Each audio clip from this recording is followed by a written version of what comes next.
အမေအဖေရဲ့အပေါ်မှာစိတ်ကလေးတောင်မကွက်စေခြင်းဘူးဦးဇင်းတို့ကဟုတ်လားအမေအဖေလည်းပုထုဇဉ်ပဲမဟုတ်တာတွေရှိမှာပဲမကောင်းတာတွေရှိမှာပဲ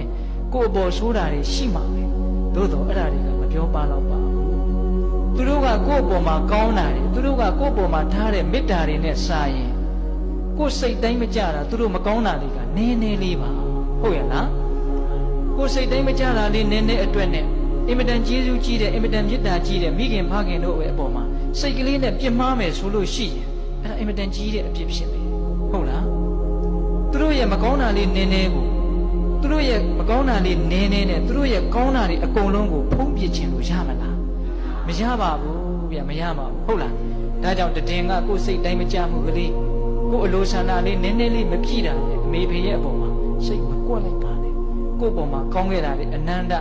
ရှိခဲ့တဲ့မေတ္တာတွေအနန္တအကြီးကြီးမရှိဘူးလားရှိတယ်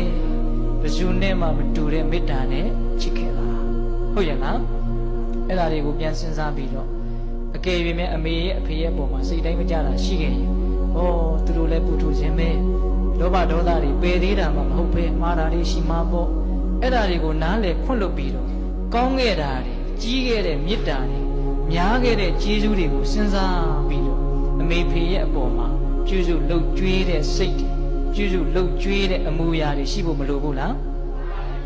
အကယ်၍ပစ္စည်းဥစ္စာမတတ်နိုင်ဘူးဆိုရင်လည်းပဲလူတိုင်းတတ်နိုင်တာရှိပါလေအဲ့ဒါကဘာလဲဆိုတော့ချိုးသားတဲ့ဝစီကံအေးချမ်းတဲ့မနောကံမေတ္တာ